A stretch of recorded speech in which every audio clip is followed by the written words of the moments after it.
Well, hey there, everybody. Welcome back to the channel. Or if you're a newbie, welcome to Larry's House of Hockey. Uh, just when you kind of think that the saga of the Arizona Coyotes is done. I mean, they've moved to Utah now. They're going to be the Utah something. We're not quite sure, but then we get more stuff coming out. Now that they're gone, more things are starting to come out about exactly what the heck was going on with this team and what was going on in the front office. And I wanted to kind of look back a little bit. Now, everything that I found, I couldn't fit it all on the board. I fit about as much as I could. And, a lot of this, it was an article on ESPN, which I will try to link to and put the article in the description. But I kind of wanted to go over some of the stuff that they kind of talked about in the article, and it's interesting. It is definitely interesting, and it talks about a lot about the tenure of the Coyotes under Alex Meruelo. I can never figure out, is it Meruelo or is it Meruelo? I mean, the way it's spelled, it kind of makes you think it's Meruelo, because it's Meruelo. I've always kind of I've heard it pronounced both ways. I'm not sure which one exactly it is, but I'll kind of go with what a lot of people have been saying it, and they've just been calling him Alex Meurelo. So I wanted to take a look back, especially during his tenure with the Coyotes. Now, he becomes the majority owner in July of 2019. And everybody's thinking, finally, the Coyotes have an owner with deep pockets and that wants to keep the team in Arizona and actually wants to make this team, profitable and, a playoff team and everything else. But we all knew at the time, the big thing was the arena. Now, we all know that the arena thing was kind of an issue. Now, when the NHL was running the Coyotes, they signed a 15-year deal with the city of Glendale to play there. They did this in 2013. Now, in 2015, as it says here, Glendale City Council, the City Council of Glendale and the league were really, they were butting heads. And the city of Glendale voted to end the 15-year lease in favor of a shorter lease. Now, of course, they also had, the whole bond thing there to kind of try to keep the team going and this, that, and the other. And it's crazy. And, you get the shorter term lease and all that. Now, the NHL, they owned the team for a good chunk of time. And then, what was it? Andrew Barroway.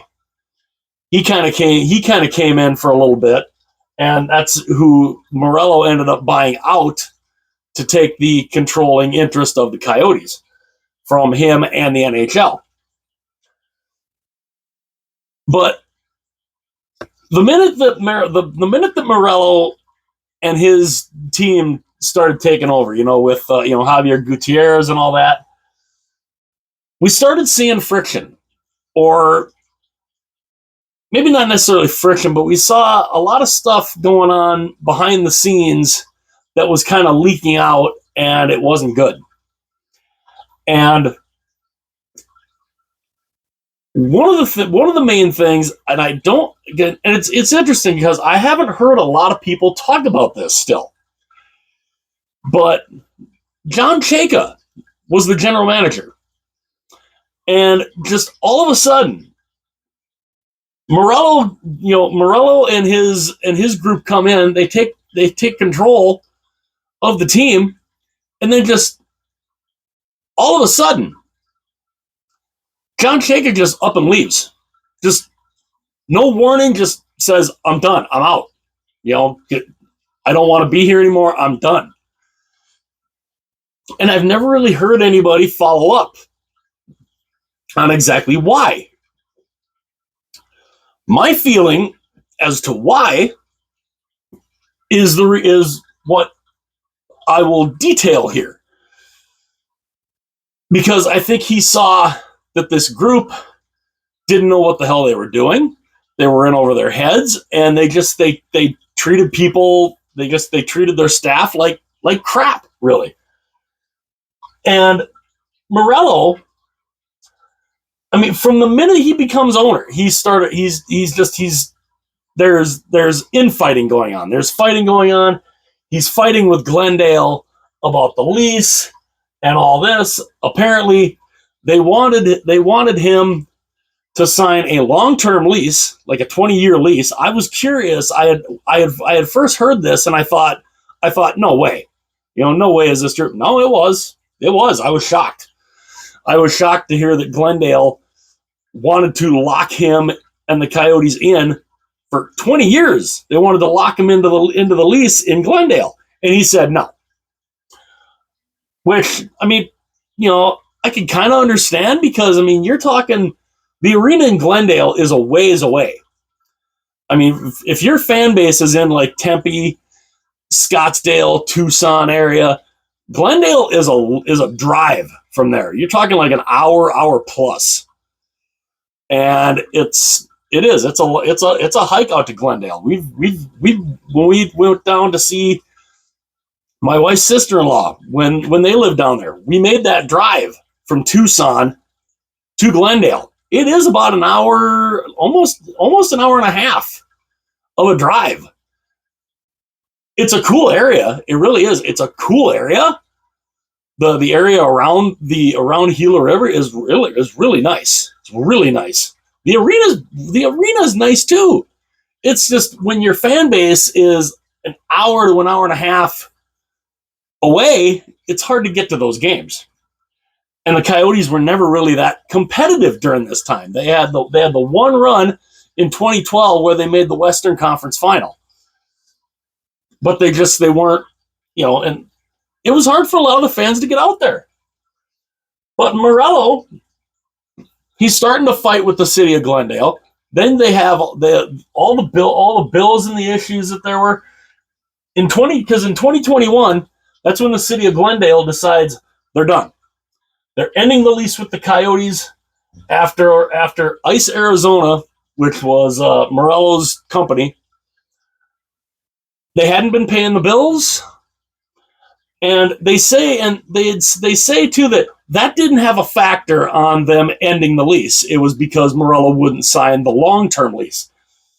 Yeah, I think they both kind of had a little bit to do with it, but he wasn't paying the bills. They were 6 days away from literally being locked out of the building because they weren't paying the rent on the building. They weren't paying vendors. They were just it was just a giant cluster, really. And they were just like I said, a week away from being locked out of their own building. How does that happen? How do you do that? How do you not pay the bills on your own building when you're literally almost about to be evicted? But they were. And in 2021, the city of Glendale said, we're done. We think we can do better in this arena without hockey, which was something else to think about. Like, wow, really? But, you know, that was the city of Glendale. They were done. And in 2022, the Coyotes are forced to move in to Mullet Arena, which was the new college rink for Arizona State, and they had a 5,000 seat capacity. Well, the Coyotes, they had to spend $20 million to pay for upgrades in the arena that stayed there, to do with locker rooms, to make it somewhat compatible with the NHL. Even though you're playing on a 5,000 seat building, there's nothing compatible with the NHL on that. But they're going through that and they're doing that. And then NHLPA had Marty Walsh. He kind of comes in because he had been here. A lot of the players had said, this is a joke. This arena is a joke. We're playing games we're playing games in this little college rink where no other team in the NHL would get that luxury. None.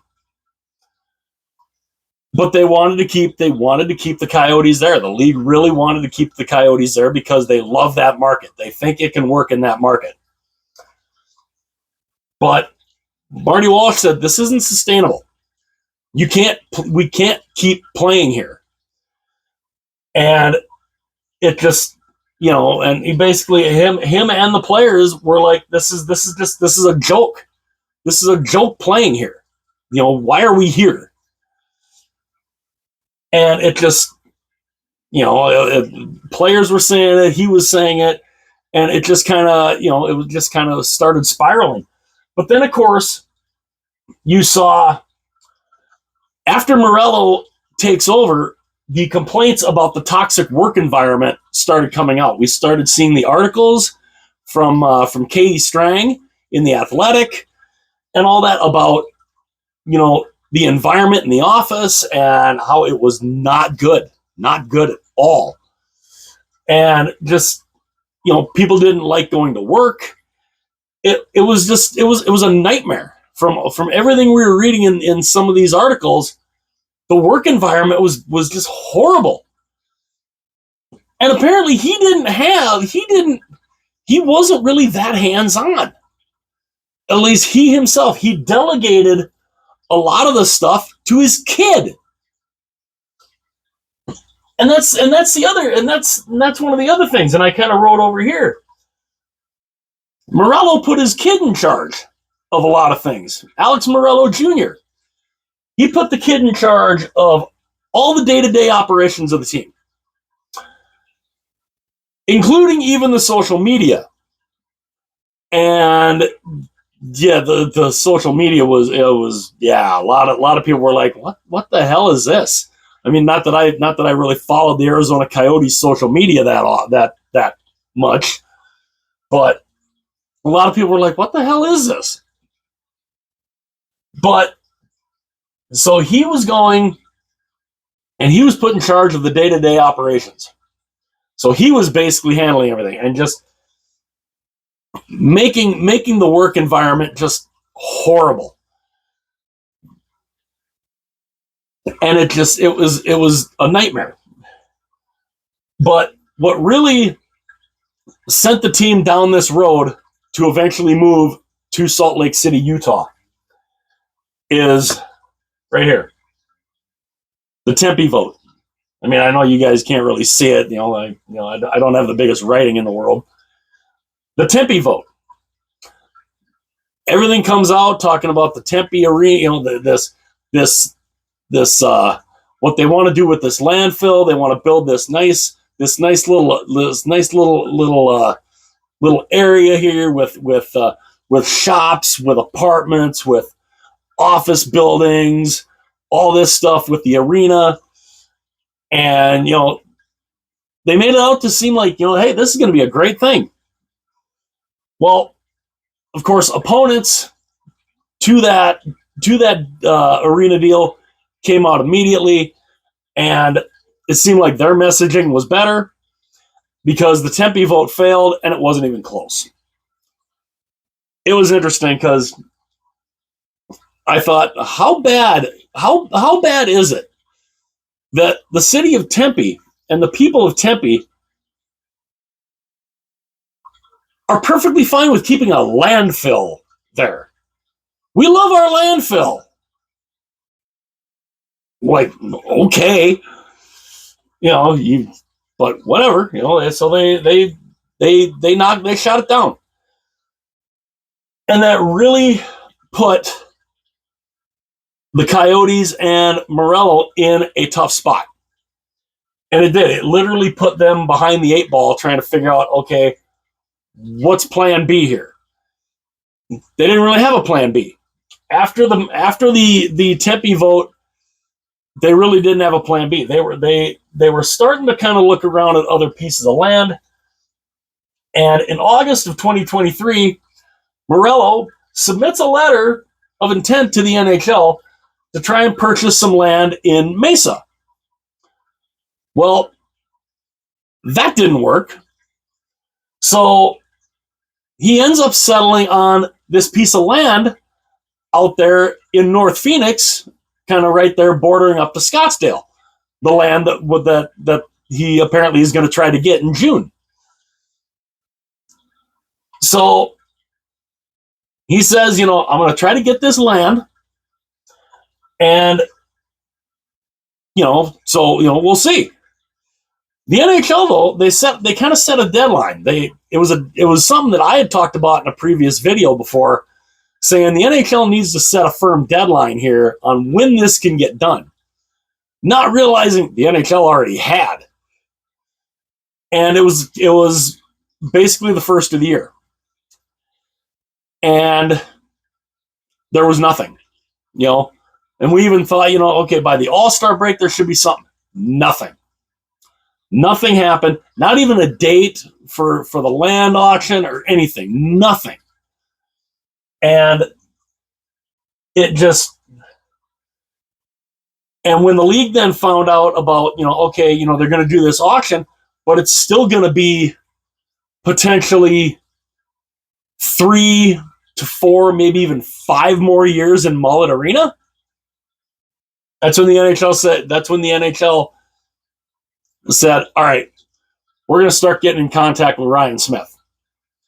Because it was interesting that he was throwing it out there, that, hey, we'd love an expansion team, but we're ready to support a team and have a team play here as soon as next season. That was kind of interesting because we're like, okay, he's wanted an expansion team, but now he says they're all ready to go to put a team in the Delta Center as soon as next season. So that's when a lot of people were kind of like, wonder why that was. We know why. But playing another 3 or 4 years, maybe even 5 years out of Mullet Arena, the NHL couldn't do it. It was not. It wasn't going to work. The players weren't going to like it. It was too much.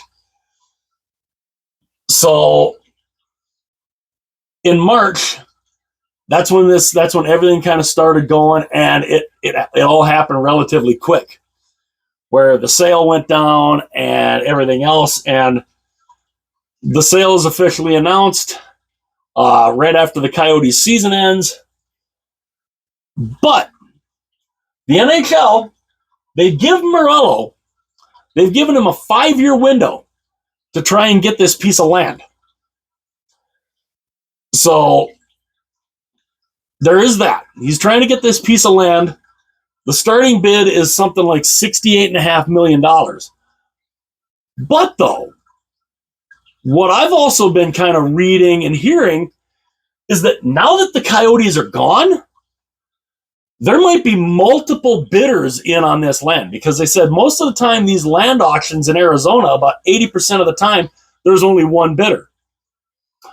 Well, now that the Coyotes are gone and they're in Utah, still awaiting for a team name, there's talk that there's multiple groups now. There might be multiple groups, not just Meurelo's group. There might be multiple groups, not sure how many, but you may end up having, instead of just having Meurelo and his crew bidding on this land, you might potentially be getting 3, 4, 5 other groups getting in on this. And if that's the case, the price of that land is going to go up. And I don't know if Alex Meruelo is going to be willing to pay that. Because if there are multiple bidders on this land,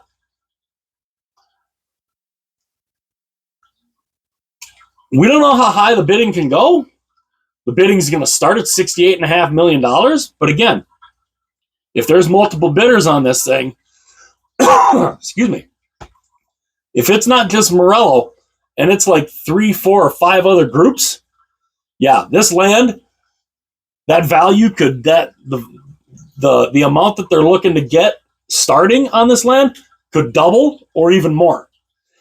And I don't know if there are multiple bidders on this land, which will be interesting to see in June, just what goes on there. Is Meurelo going to be willing to pay whatever that amount is? Say it gets ran up to, say this plot of land ends up getting run up to, say, double the price, 150, say $150 million for this land. It's interesting. I say $150 million like it's nothing. It's a ton of money. That is a lot of money. But the fact that I don't know if he would be willing to pay that if he were to win the auction. But if that price gets run up, I don't know. I mean, you may not. Who knows? If he doesn't win that land auction, I don't know when the Arizona Coyotes would potentially come back if there's more than one bidder. It's interesting, but it is set to go on June 27th. We'll see if there's multiple bidders for it. If there is, oh boy, it will be interesting. And of course, he says it's all going to be paid with private money. Well, not completely, apparently, because I was reading something from one of the Phoenix news outlets that a lot of the people that were not in favor of the Tempe project are going to be against this project too, because apparently what he wants to do, which he says, no public money. This is all going to be publicly funded by me and my group. I'm paying for everything. Not totally. Because apparently the area that he wants to build up around the arena, he wants it to be classified as a theme park district, which then gets into a whole other thing of, he wouldn't be liable. He wouldn't have to pay sales taxes. He wouldn't have to pay income taxes, but he would also be getting kickbacks, like tax breaks or something, to help fund the project. So, is it all privately funded? Not really. And there's a lot of people there in Arizona. They don't want to see this bill go through that would change around how this would work. And it's crazy. I'm trying to think. My computer can be very slow sometimes because I still have my old laptop here, but there is an entire thing here where some of the tax dollars would be reallocated, something that would help him fund this arena. So again, all privately funded? Not totally, because it looks like if this goes, the tax stuff will still be, the people's tax dollars will still be used to finance this thing. And it's going to be interesting to see exactly, number one, if that goes through, and number two, are there going to be multiple bidders on this piece of land? The other thing too, now this kind of ticked me off hearing this, but when he put his son in charge, Shane Doan, basically the face of the Arizona Coyotes. He had been there his entire career since when they were back in Winnipeg. He was with this team when they were still in Winnipeg. He wanted to become president of hockey operations. And Alex Meruelo Jr. tells Shane Doan, no, we don't think I don't. You're not ready for that. You're not ready for that job. Number one, who is Alex Meruelo Jr. to say that to Shane Doan? What does Alex Meruelo Jr. know about running a franchise? Know about anything? Turns out he didn't really know. He didn't know anything. He didn't really know anything. But even after that, even after all that, something more, disturbing maybe? Shane Doan had his number retired. He retired, he had his number retired. They hung a banner. They hung a retirement banner up at Gila River Arena. And apparently, what they were going to do is, now this is what makes you wonder, okay, how serious are you to actually getting a team back that you would literally take the retirement banner of your most well-known face of your franchise, and you're just going to take that banner down and just throw it away? There was talk they were just going to throw it in a dumpster and just be like, done. What? Somebody, fortunately, went and got the banner and gave it to Shane Doan. Because apparently they were just going to throw it away. How are you going to do that? How in the world, how in God's name are you going to take, you want to talk about disrespect? That's disrespect. That's disrespecting the face of your franchise, the guy that had been the face of your franchise for years. That is one of the most, to me, one of the biggest slaps in the face that you could figure. How in the world are you going to do that? So that's what kind of makes me wonder.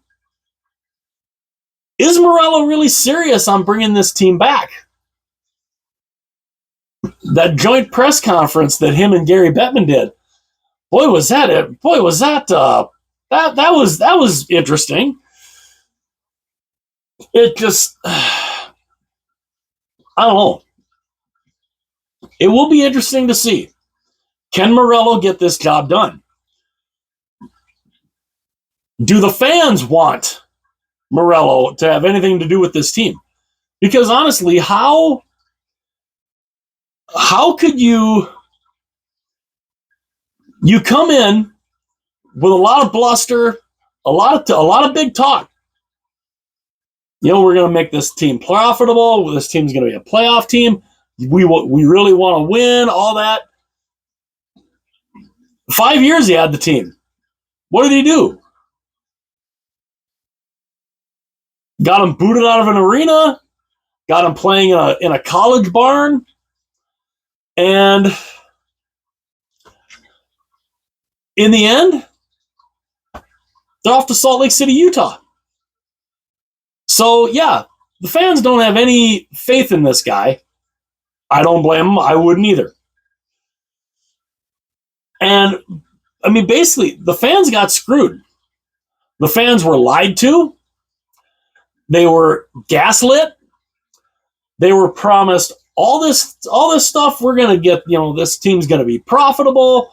It's going to be this. It's going to be that. We're going to do all this great things. But he never intended to do any of that. Instead of working with a lot of these people, he decided to get into battles with them. He put his son in charge of day-to-day operations, and his son was just for lack of a better word, he was a prick. He was a prick to the office staff. They were in fear of this guy. They were in fear for their jobs. This guy would just, from just hearing some of the stuff, he'd take away laptops, he'd take away cell phones, he terrorized. He basically was terrorizing the front office. And you're not going to do, what are you going to accomplish there?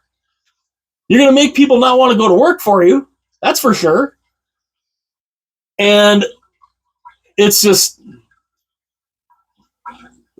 it's one thing if you're going to put your kid in charge, make sure your kid is knowledgeable. This guy, his kid, not a kid, by the way, he wasn't knowledgeable about anything. He didn't have a clue what he was doing.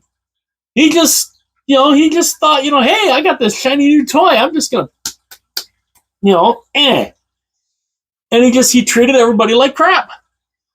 And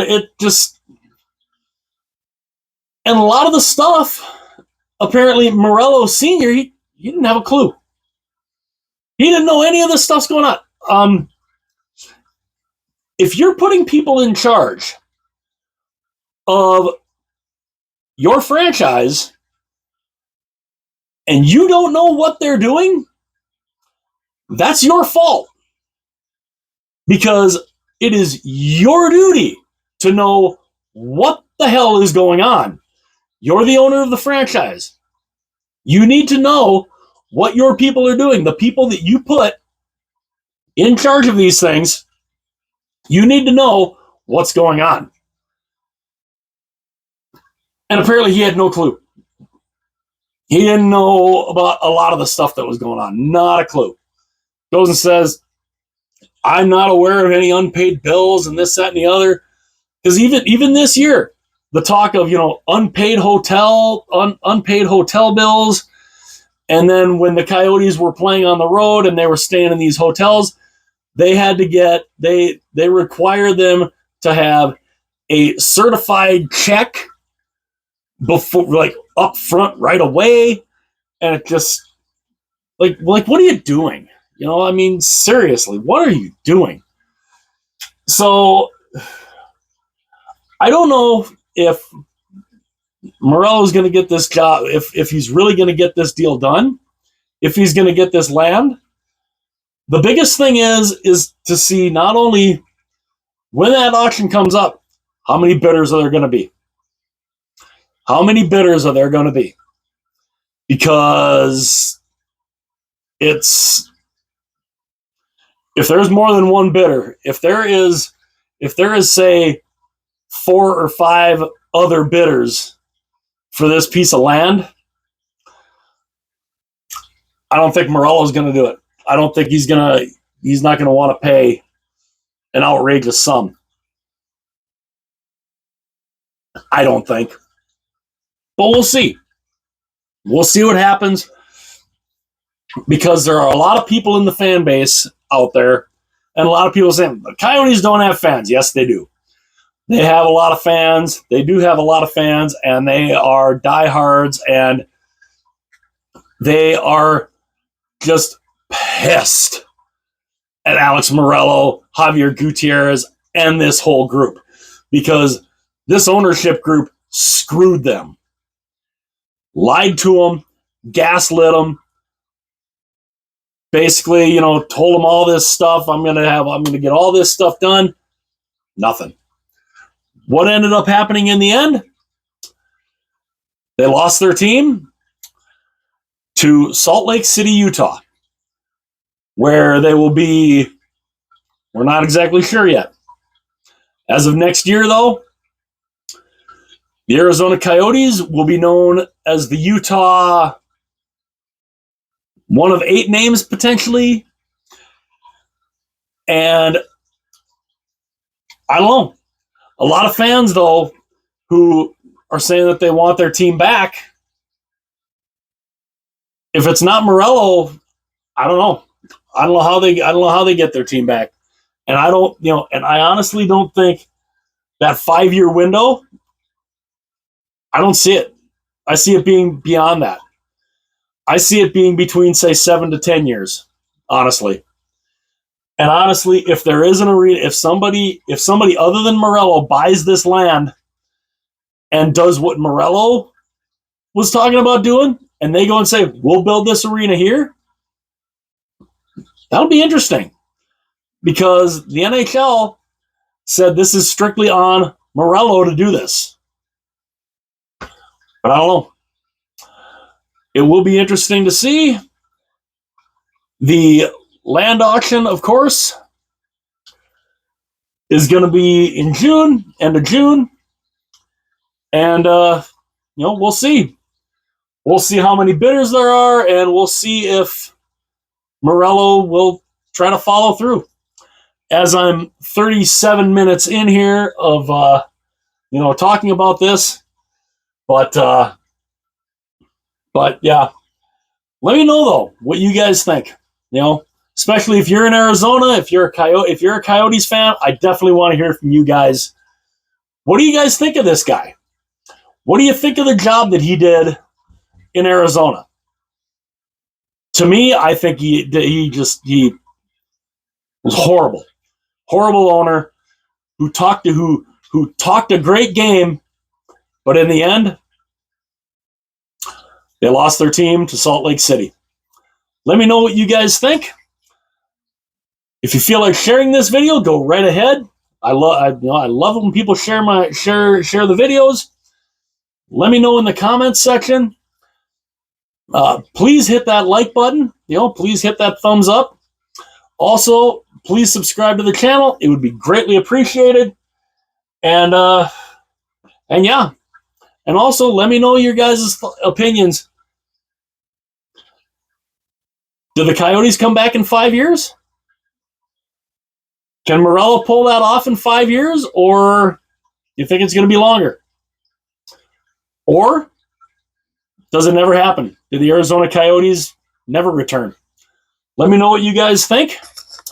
I will see you guys later.